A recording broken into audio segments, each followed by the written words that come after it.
Olá, eu sou Alex, eu sou desenvolvedor web e nesse vídeo eu quero falar sobre SQL Injection. Eu quero te mostrar algumas técnicas que eu utilizo no desenvolvimento das minhas aplicações a fim de torná-las mais seguras a qualquer tipo de injeção SQL. Mas antes da gente começar a escrever linha de código, o que é SQL Injection? Bom, só para resumir, SQL Injection nada mais é do que a injeção de comandos SQL através de uma aplicação, a fim de conseguir acesso a informações sigilosas, informações importantes como tabela de usuários, arquivo de configuração de banco de dados, acesso ao painel de controle ou só mesmo para comprometer o funcionamento da aplicação. Inclusive, há anos o SQL Injection é considerado a principal vulnerabilidade web, a principal falha em aplicações web. Mas por que isso? Simplesmente porque os programadores não se atentam ao correto tratamento de todos os campos de entrada, de todos os vetores de entrada da sua aplicação, né? E como isso funciona? Bom, todo ataque SQL Injection se dá através dos vetores de entrada, como campos de formulário, como parâmetros de uma URL, até aqueles campos ocultos de formulário, sabe? Aqueles campos onde você passa um ID, onde você passa um valor que o usuário não precisa ver, ele fica oculto ali só para você ter um controle interno. Esses campos são muito vulneráveis, então é preciso tratar todos os campos de entrada da aplicação. Bom, vamos entender como funciona um ataque de SQL Injection, tá? Imagina um cenário na sua cabeça. Imagina que você tem um site e esse site tem um painel de controle, onde tem lá dois campos, usuário e senha para acessar o painel de controle. Então, um usuário malicioso, um hacker, ele acessa essa página que tem os dois campos, usuário e senha, e ele tenta fazer a injeção de comandos SQL no campo de usuário ou no campo de senha, a fim de tentar invadir o seu painel de controle, acessar o seu painel de controle, sem fornecer o usuário e senha corretos. Se você não conhece SQL Injection, você deve estar se perguntando, mas Alex, como é possível alguém conseguir acessar meu painel de controle sem fornecer o usuário e senha corretos? Bom, eu digo que isso é possível e eu quero te mostrar como isso acontece e como se proteger disso, né? Se você é desenvolvedor, você tem que saber como se proteger de um ataque desse tipo. Então, vamos lá para o computador que a gente vai ver passo a passo como isso acontece. Vamos lá. Bom, pessoal, para a gente entender então como funciona o ataque a aplicações web por injeção SQL e conseguir entender como corrige esse tipo de falha, a gente tem que primeiro ter uma pequena aplicação de teste para a gente poder simular esse tipo de coisa, né? Eu criei para a gente testar aqui, primeiramente um banco de dados, tá? O banco de dados chama-se SQLDB, tá? Ele tem 3 campos, tem uma tabela login na verdade, tá? Com 3 campos, ID, user e senha, tá? O campo ID é um campo do tipo inteiro, o campo user é um campo do tipo varchar e o senha do tipo varchar também, ok? Então vamos ver aqui, vamos inserir alguns usuários aqui na nossa tabela, tá? Então vamos colocar o usuário admin, senha 123, por exemplo, tá? O usuário Alex, senha 123456. Poderíamos colocar quantos usuários a gente quisesse aqui. Nós vamos colocar esses dois para a gente poder fazer uma simulação na aplicação, ok? Então, temos o banco de dados, SQLDB, tabela login com 2 usuários cadastrados. Além da tabela login do banco de dados, nós temos um arquivo index.html e um arquivo login.php, tá? O arquivo index.html, ele contém um formulário onde a gente vai simular o login à aplicação, tá? Esse formulário faz uma action para o login.php, que é o arquivo que executa a conexão e a consulta no banco de dados para o método post, certo? Esse formulário tem 2 campos, o campo user do tipo texto e o campo senha do tipo password, tá? O tipo passwords, para quem ainda não sabe, é só um tipo de input, um tipo de campo, onde ele oculta os caracteres digitados pelo usuário e dessa forma ninguém possa ver o que está sendo digitado nesse campo, tá?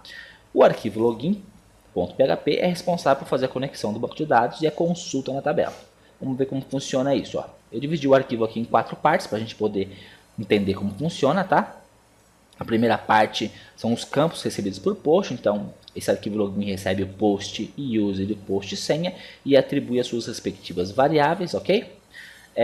Logo depois nós temos aqui a conexão com o banco de dados, né? MySQL Connect, localhost, é o host que está o banco de dados, localmente aqui, o usuário root não tem senha, tá?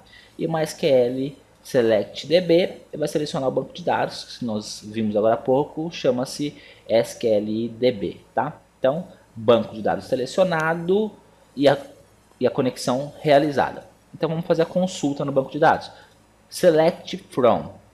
Login, select tudo da tabela login, onde o usuário seja igual a user, vindo do post, e senha igual a senha, vindo do post, tá? Note que temos um AND aqui, então, user deve ser igual a user e a senha deve ser igual a senha. Os dois valores devem ser verdadeiros, as duas condições devem ser verdadeiras nesse caso, tá? Se tivesse, por exemplo, um OR aqui, então apenas uma das condições sendo verdadeiras, a consulta seria válida, tá? Mas como temos AND, o AND exige que uma e outra sejam verdadeiras, ok?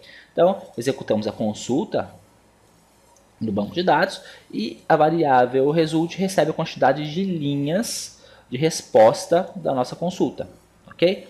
Bom, a última parte do nosso arquivo login pega a variável result e verifica quantos dados vieram aqui, se veio algum resultado, né? Se a nossa consulta conseguiu encontrar algum registro na tabela login que tenha um usuário igual ao usuário digitado e a senha igual à senha digitada, tá? Então, se tiver algum resultado na variável, a aplicação imprime login efetuado com sucesso. Se não tiver, a aplicação imprime erro, login ou senha incorretos. Aqui eu poderia direcionar o usuário para uma página de administração, para uma página de home de um painel de controle, enfim. É só a verificação de login. Se der certo, eu posso fazer o que eu quiser daqui para frente, né? A gente só precisa parar aqui para fazer a nossa simulação, tá?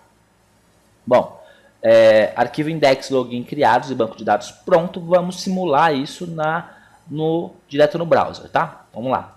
Ó, estamos aqui no browser, tá? Vamos simular aqui, ó, por exemplo, a gente inseriu lá o usuário Alex com a senha 123456, foi isso? Ó, login efetuado com sucesso, perfeito. Vamos simular aqui o usuário admin, a senha dele é 123, login efetuado com sucesso. Vamos digitar qualquer outra coisa na senha, erro, login ou senha incorretos, não funcionou. Vamos digitar qualquer usuário aqui, qualquer senha, login ou senha incorretos também, não conseguiu fazer login. Então, a nossa aplicação está funcionando como queríamos, né? Então a gente digita um usuário e senha, ela verifica no banco de dados se existe algum registro condizente com o usuário e senha, faz o login ou não. Então, ótimo, até então nossa aplicação está perfeita, redondinha. Achamos que está, né? Se um usuário mal intencionado, um hacker, enfim, um usuário com segundas intenções aqui, quer testar o nosso sistema, ver se consegue invadir o painel de controle e tal, e ele não tem posse de usuário e senha corretos, né? O que ele pode fazer aqui? Inserir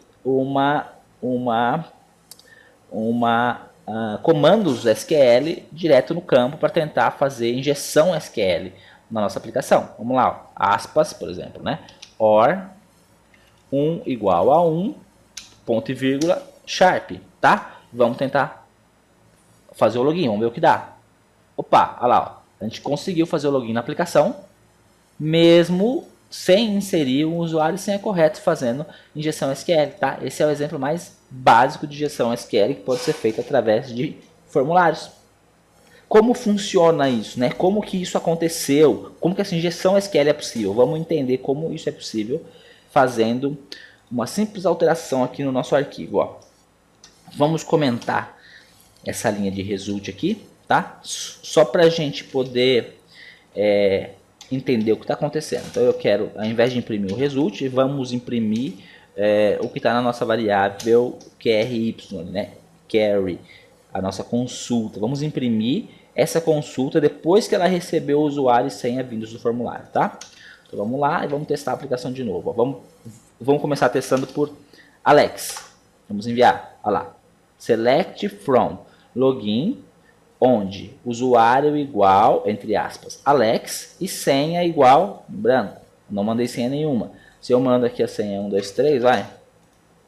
Select from login, onde usuário igual Alex e senha igual 123. Então, se a consulta conseguir na tabela login encontrar um usuário chamado Alex com a senha 123, ele vai retornar positivo para mim e vai deixar eu fazer o login. Se ele não encontrar, ele não vai deixar. Nesse caso, ele não vai encontrar, porque a senha do usuário Alex é 123456, né?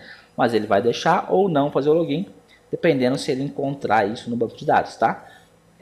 Agora, vamos inserir aqui o nosso SQL Injection só para ver o que acontece, né? Como a aplicação se comporta, ó.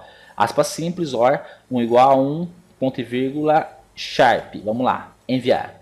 Olha o que acontece na aplicação, olha só.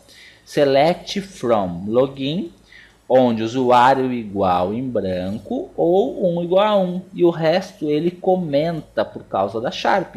Ou seja, a nossa consulta que antes tinha um AND obrigando que os dois parâmetros fossem verdade, agora está comentada e atribuído o parâmetro, atribuída a cláusula OR para nossa consulta. Ou seja, um ou o outro parâmetro sendo verdade, a consulta é verdadeira. Tá? Então, como 1 igual a 1 vai ser sempre verdade, o usuário vai sempre conseguir fazer login na aplicação utilizando dessa forma. Não precisaria nem ser 1 igual a 1, tá? Poderia ser, por exemplo, 10 igual a 10, 1000 igual a 1000, não importa, né? O que importa é que ele inseriu a cláusula OR e 10 vai ser sempre igual a 10. Então ele vai sempre conseguir fazer o login na aplicação, tá? Se nós colocarmos isso aqui no campo de senha, acontece da mesma forma. Select from login, onde o usuário é igual em branco e a senha é igual em branco. Or 10 igual a 10. Agora ele permitiu o AND na minha consulta, mas ele inseriu a cláusula OR. E quando essa cláusula OR é inserida, acabou a segurança, porque 10 igual a 10 é sempre verdadeiro, OR 10 igual a 10. Vai conseguir fazer o login todas as vezes, ok? Então, é assim que funciona uma SQL Injection da forma mais básica, tá? SQL Injection também pode ser feito através daqueles parâmetros de URL, quando você encontra ponto de interrogação, ID igual a 1 ou qualquer outro parâmetro aqui em cima, funciona da mesma forma, mas ao invés da nossa aplicação pegar o parâmetro por post, ela pega por get, porque veio na barra de endereço do navegador, é um get, né? Mas a consulta é efetuada no banco de dados da mesma forma, tá? Então, na barra de endereço do navegador, via URL ou via formulário, enfim, o SQL Injection funciona da mesma forma e nós temos que desenvolver as aplicações de forma que isso não seja possível, tá? Então vamos ver agora como que a gente corrige isso, como que a gente corrige essa falha para que nas próximas aplicações a gente não corra mais esse risco e não passe por esse problema, tá? Viu só como funciona um ataque por injeção SQL a uma aplicação web? Agora a gente vai ver passo a passo como corrigir essa falha, implementando a segurança em camadas na aplicação, tá? Mas como esse conteúdo ficou um pouco longo demais, eu resolvi dividir isso em mais vídeos. Então no próximo vídeo tem a continuação desse assunto.